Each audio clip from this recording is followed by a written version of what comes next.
February is freezing. The ground is hard. Your garden looks dead.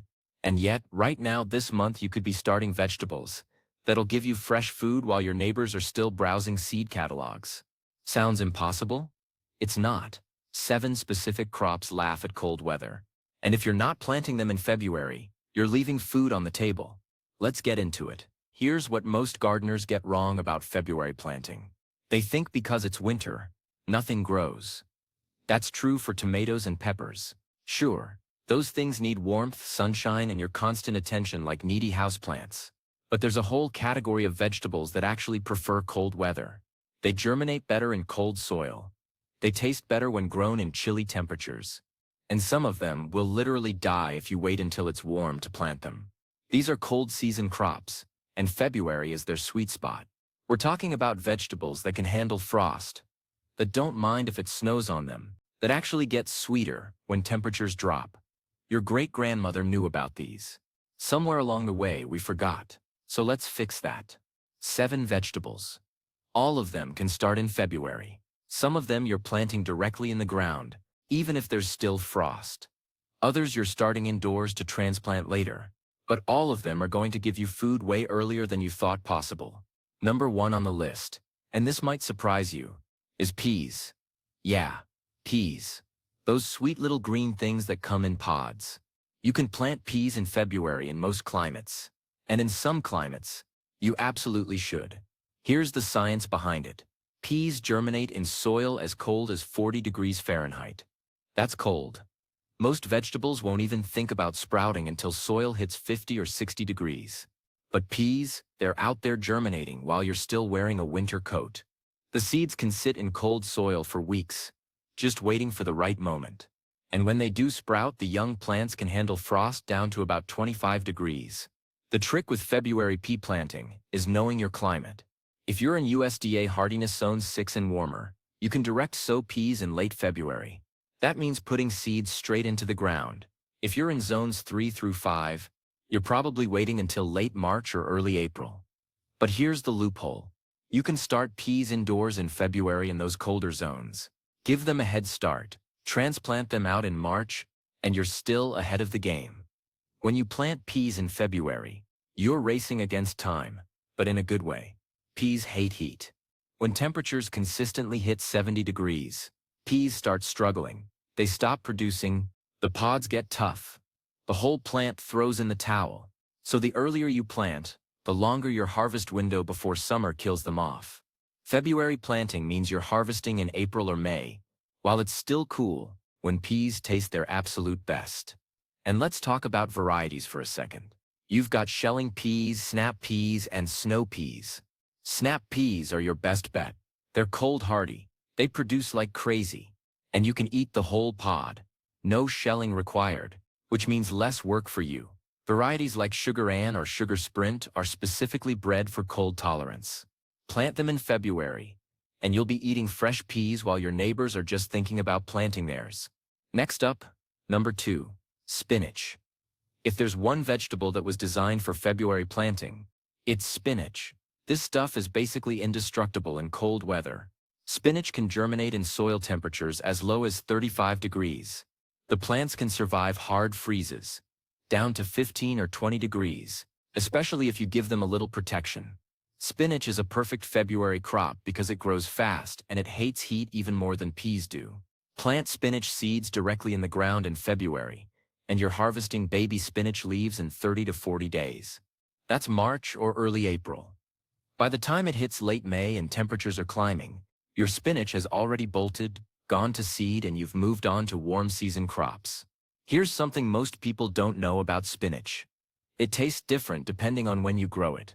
Cold weather spinach is sweeter and more tender than spinach grown in warm weather. Why? Because plants convert starches to sugars as a kind of antifreeze in cold temperatures.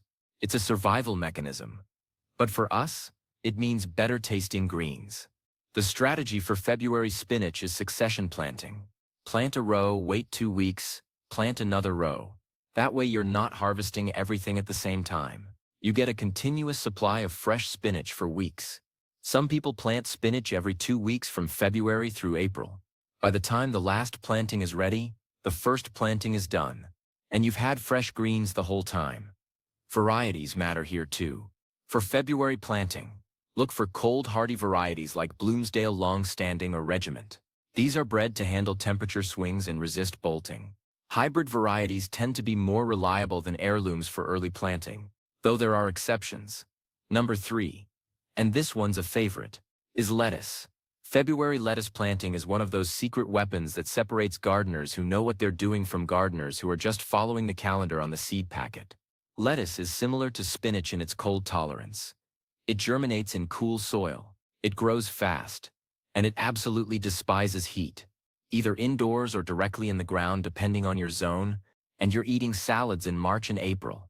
Wait until April to plant, and your lettuce might bolt before you get a decent harvest. The thing about lettuce is there are so many varieties, and they don't all behave the same in cold weather. Loose-leaf lettuces are the most cold-tolerant and the fastest-growing. Varieties like black-seeded Simpson or salad bowl can handle light frosts and will give you leaves to harvest in about 30 days. Romaine lettuce takes a bit longer, maybe 60 days, but it's more cold-hardy than you'd think.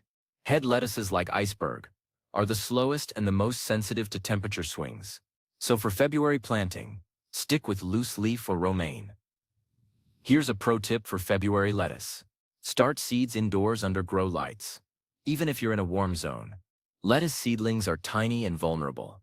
Birds love them, slugs love them, and unexpected cold snaps can wipe them out. Starting them indoors gives you stronger plants to transplant, and you can protect those transplants with row covers or cloches if the weather turns nasty. Another thing about lettuce is it's a cut-and-come-again crop. You don't have to pull the whole plant. You can harvest outer leaves and let the center keep growing. One planting can give you multiple harvests over several weeks. Plant lettuce in February, and you could be harvesting from the same plants well into May if you manage them right. Number 4, radishes. If you've never grown radishes, February is the time to start. Radishes are the gateway drug of vegetable gardening. They're fast, they're easy, and they're satisfying in a way that few other crops can match. Radishes germinate in soil as cold as 40 degrees, and they grow insanely fast. We're talking 20 to 30 days from seed to harvest for some varieties.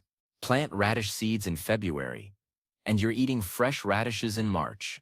It's almost instant gratification in gardening terms. The key with radishes is they need cool weather to form properly. Plant them too late, when the soil is warm, and they get woody and bitter. But plant them in February, when the soil is still cold, and they're crisp and mild. There's a reason why radishes are a spring crop.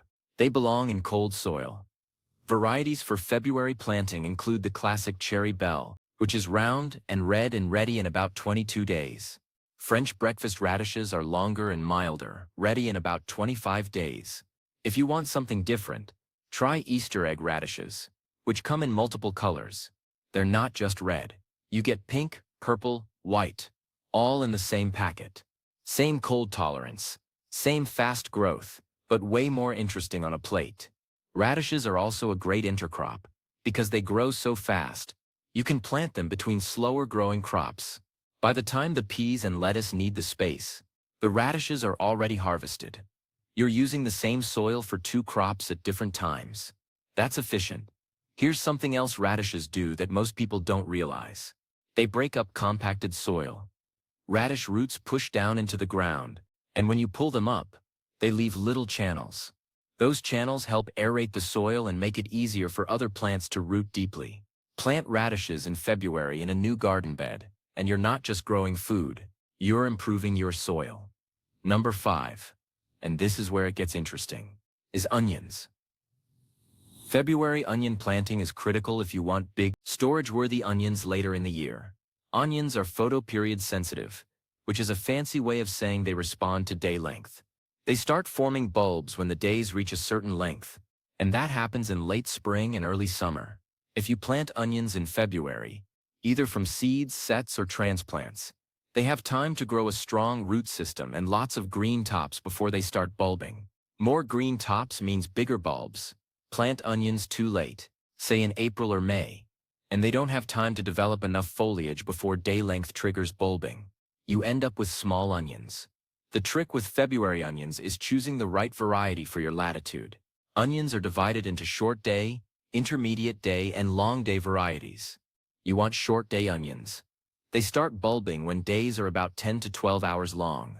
If you're in the northern US, you want long day onions. They need 14 to 16 hours of daylight to bulb. Plant the wrong type for your area, and your onions won't bulb at all. Or they'll bulb too early and stay small. Most people use onion sets, which are small onion bulbs you plant directly in the ground. They're easier than starting from seed and faster than transplants. You can plant onion sets as soon as the ground is workable in February. They'll sit there in the cold soil, putting down roots, waiting for warmer weather. By March, they're growing tops, and by July or August, you're harvesting full-sized onions. If you want to go the seed route, you start onion seeds indoors in January or February. Onions from seed take longer, but you get way more variety options. Sets are usually limited to yellow, white, or red storage onions. Seeds give you access to sweet onions, specialty varieties, weird colors, whatever you want. One more thing about February onions. Onions need nitrogen to grow all those green tops, and they need consistent moisture. If you plant them in February, make sure you're fertilizing them regularly once they start growing in March. Side dress them with compost or give them a nitrogen-rich fertilizer every few weeks. Consistent water matters too. Onions have shallow roots, so they dry out easily. Keep them watered, and you'll have much better bulb formation. Number 6, and this might surprise some people, is kale. Kale in February. Absolutely. Kale is one of the toughest vegetables you can grow. It's in the Brassica family, along with broccoli and cabbage, and it can handle temperatures down to the low 20s without any protection. With a little row cover or a cold frame, kale can survive into the teens. The reason to start kale in February is it gives you a long harvest window. Kale planted in February, either from seeds started indoors or transplants, will be producing leaves by April or May. And unlike spinach or lettuce, kale doesn't bolt when it gets warm. It just keeps growing. You can harvest kale from the same plants for months, from spring all the way through summer and into fall. Kale is a cut-and-come-again crop like lettuce, and the plant keeps producing new leaves from the top. One plant can give you pounds of greens over a single season. Plant 6 or 8 kale plants in February, and you'll have more kale than you know what to do with by summer.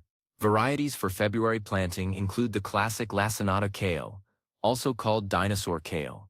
It's got dark, bumpy leaves and a sweeter flavor than curly kale. Red Russian kale is another good option. It's more cold-hardy than most varieties and has a milder taste. If you want the classic curly kale, winter boar is bred specifically for cold tolerance. It's a hybrid that can handle serious cold.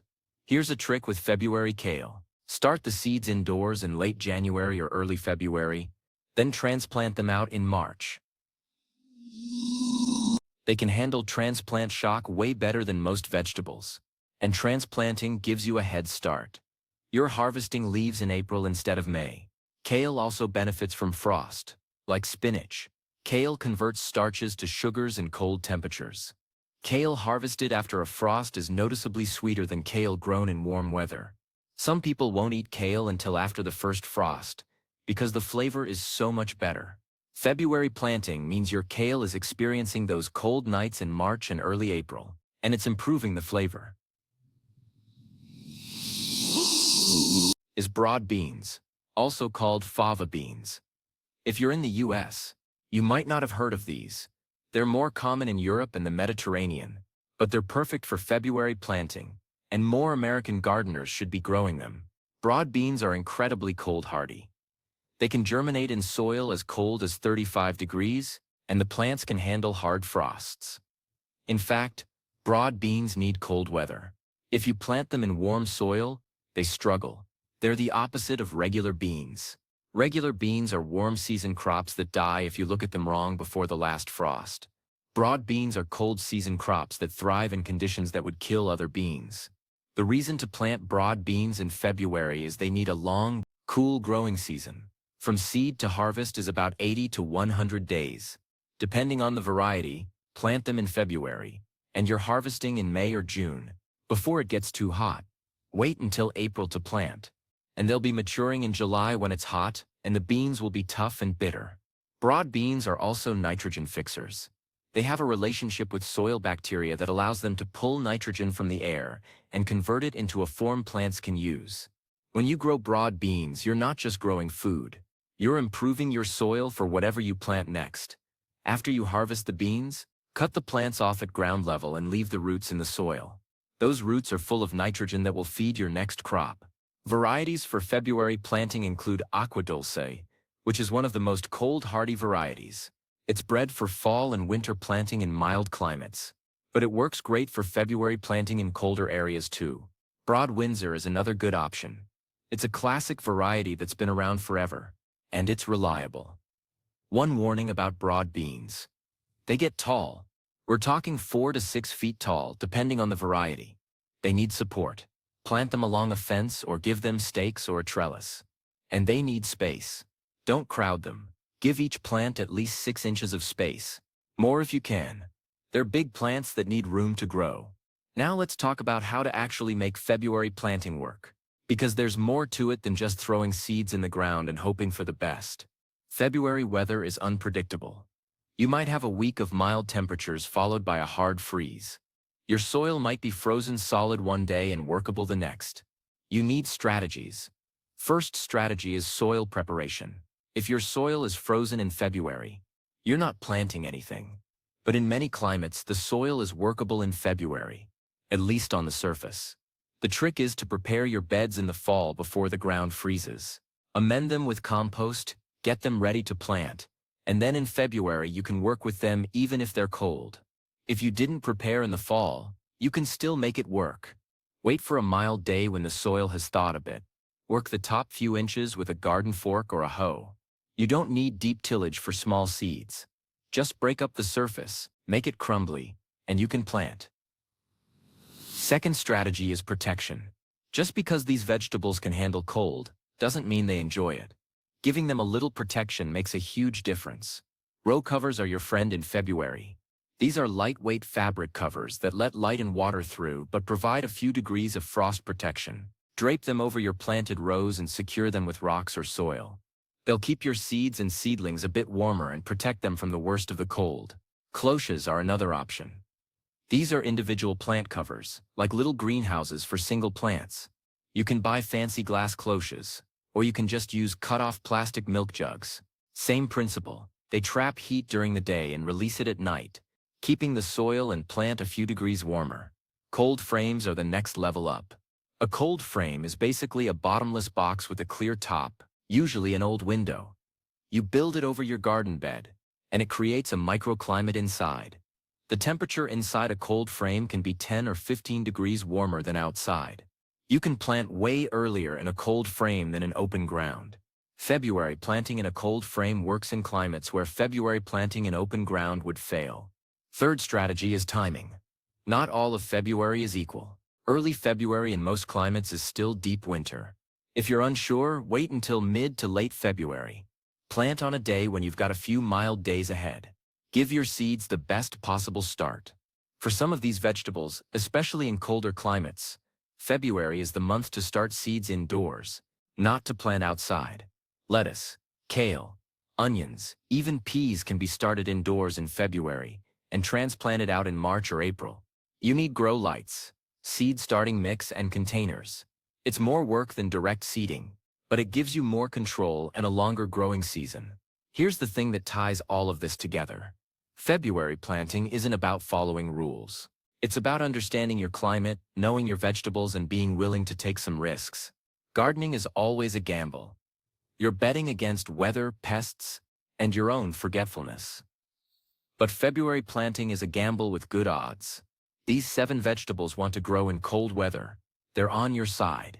And the payoff is worth it. Fresh peas in April. Spinach and lettuce when the grocery store stuff is expensive and shipped from California. Radishes so crisp they snap. Kale that's sweeter than candy. Onions that'll store through winter. It's food security. It's cost savings. And it's the satisfaction of eating something you grew when nobody else thought it was possible. Thanks for watching. If you try any of these, drop a comment and let me know how it goes. More gardening videos coming soon, so subscribe if you're into this stuff. Now get out there and plant something.